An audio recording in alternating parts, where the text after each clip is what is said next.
Yeah. But like I was saying though, Georgia parole system is it's an esoteric like process. They don't never let you see the parole board. You don't get to go in front of them and say, um, I'm a changed man. I made some mistakes. Please forgive me. Give me a second chance. You don't get to do none of that like the rest of the states do. You know what I'm saying? You don't even know who the people are on the parole board. I wouldn't have never knew who they were unless they came to see me. But you know, I was involved. I wouldn't have knew what they looked like when they came to see me had I not been involved, or had they not come to see me when I was on High Max. I wouldn't know what their faces looked like. But I knew what the names were because, you know, I had been trying to get out on parole. So we putting together parole packets. We putting together get my lawyer to go down and try to fight for him and put a case on and say this why he deserved. We doing scientific, factual proof of why, you know what I'm saying, a juvenile, what the mindset of a juvenile. We giving them laws, case law that they have and everything, and they still denying. So a lot of people wouldn't know what the parole board what the people look like. So when I get out in handcuff, after I had them made the decision that I was going, you know what I'm saying, try and walk the straight and narrow and do everything to get out, because in that cell on High Max, like I said, in 2020, they set me off. Even after the man came and seen me and told me the life expectancy of a black man is X amount of years, you know what I'm saying? Even after that, he told me I'm gonna get out. He said it. He said it's just up to you to decide when you want to get out. So I made a promise to myself that I wasn't gonna die in prison. I made myself, I said, man, I ain't gonna die in prison. I'm gonna get out of prison. And with me in that cell, not having no distraction and that, I couldn't deal with nobody but myself. You know what I'm saying? I couldn't do nothing but look in the mirror and deal with Michael, not Lil B. I had to deal with Michael, me. You know what I'm saying? And taking accountability for being responsible for a lot of the things I did to put me on High Max. You know what I'm saying? You got to take accountability for some of that shit. You know what I'm saying? And I wasn't doing it. You know, and I when I accepted it as for what it is, and they set me off, they say, due to the nature of the crime again. They say, due to the nature of the crime, we're gonna set you off again. They gave me 4 more years. They let me out High Max. That would kind of like ease me off a little bit, because I did feel away. Because how can I not? You know what I'm saying? I had my hopes up because the man told me, he say, oh, Lil B, you gonna get out. And I'm thinking now gonna be the time that I get out. You know what I'm saying? I got Marsha Sheen on the case. You know what I'm saying? I'm thinking this gonna be the time that I get out.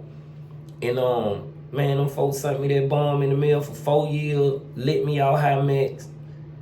I go to Hancock. Now I still got the mindset like I'm gonna walk the straight and narrow, but I ain't tested the straight and narrow yet. I hadn't been battle tested with what I've been saying. Anybody can do good in a cell. Ain't nobody in there but you. You. It's easy not to get rolled up in the cell. What I'm gonna do? You know what I'm saying? People that be on lockdown and still be getting in trouble, they just be now be having nothing to do. They be bored. You know what I'm saying? Cause I get on lockdown, I go in there and get me a book. And I lay down. I won't even come to the door and ask you when you gonna let me out, on how long I'm gonna be back here. Nope, you know I'm back here. You'll let me out when you're ready. I ain't gonna beg you. You know what I'm saying? And so I hadn't been tested yet with standing on with it. So when I came out of Hancock, I started doing things that I normally wouldn't do. You know, I started involving myself in classes. You know what I'm saying? I started MCing. Shows like Apollo's, MCing the OT, the on the job training, graduations, and involving myself in plays, skits, and things that, you know, with gangbangers and niggas that really in the mix in prison to look at like, come on, man, I ain't finna do that. I'm up there and I'm doing it, but also with me doing this, you know what I'm saying, it's showing me in a different light to the administration, but I'm so much of an influence to people that live like I was living in prison, to the point that, well, they were like, well, shit, maybe there might be the way, you know what I'm saying? And they started involving themselves in it, you know what I'm saying? We started creating groups and everything going on. And 2020 came up. 2020, they set me out 4 years in 16, so I came back up in 2020. In 2020, now I done been doing everything that I feel like I supposed to be doing to get out of prison. You know what I'm saying? I'm groups, classes, participating. I done took me some on the job training courses where I'm a certified sewing machine whatever. I'm a custodial maintenance. I'm certified computer. I'm getting every class that I could possibly get. You know what I'm saying? That they would give me. I already had a GED. You know what I'm saying? Whatever was in the confines of me getting it, where I can go take it, I was getting it. And so I'm thinking I got it together. The counselors vouching for me. You know what I'm saying?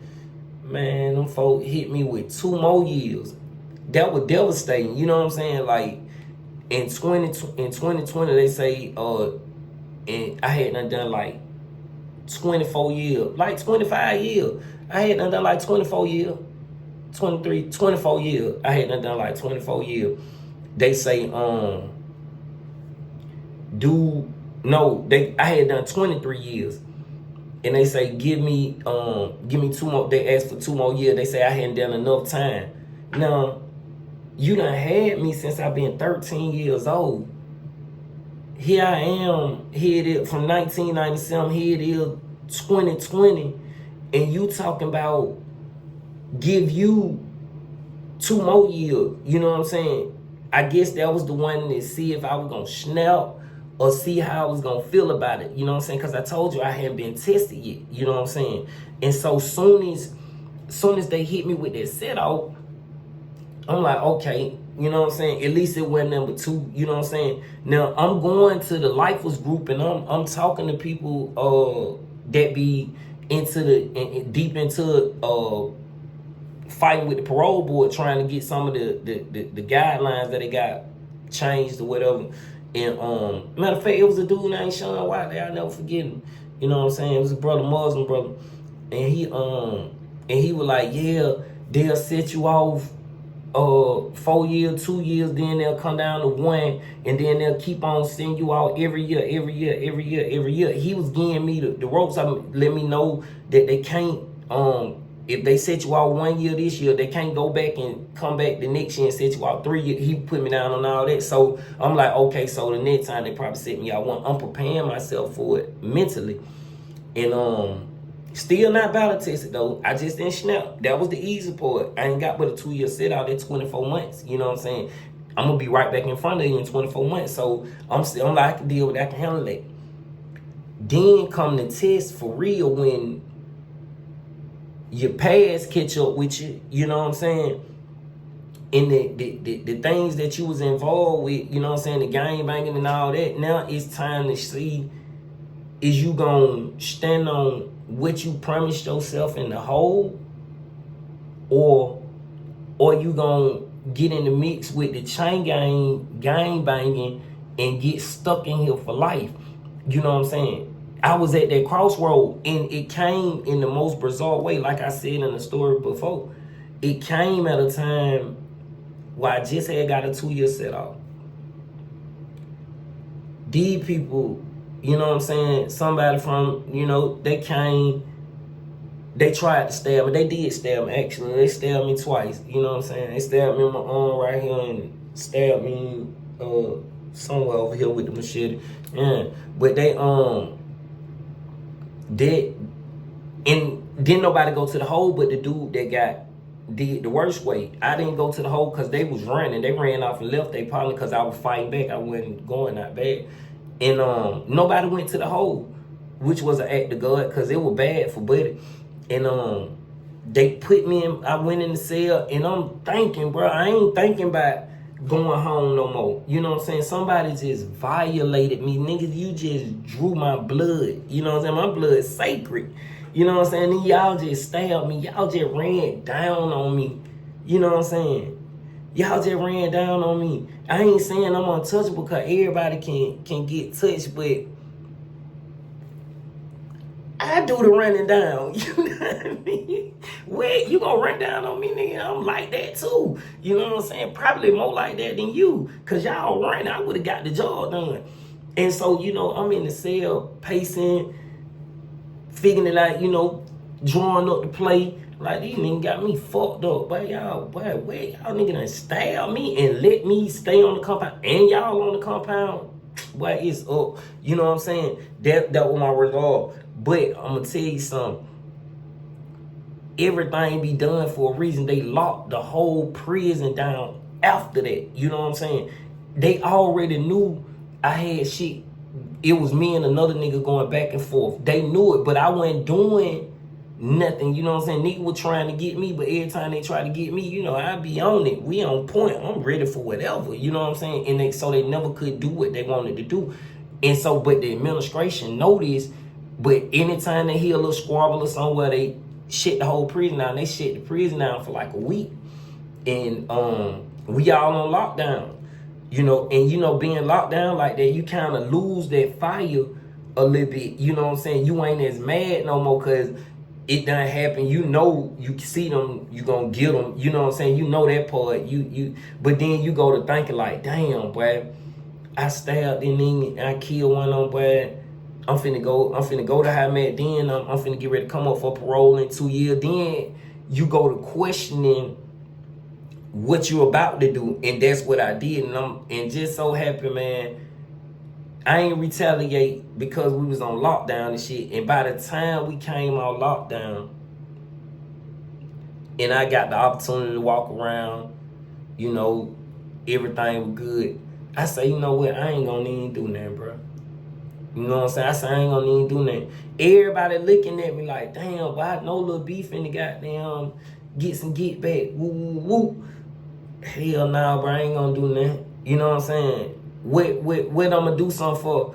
It wasn't them that wanted to stab me. You know what I'm saying? It was somebody else that wanted to stab me. They trapped in the same cycle that I'm trapped in. You know what I'm saying? Now looking at it from in hindsight, you know what I'm saying? They trapped in the same cycle I was trapped in. I understand it. You know what I'm saying?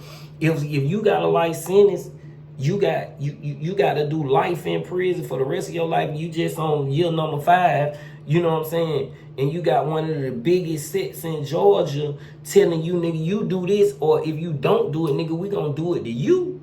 You know what I'm saying? Nigga, I'm finna do you. I don't care what nobody got to say. You know what I'm saying? I ain't finna be doing it for the rest of my life. Nigga, come on, little nigga, you finna get it.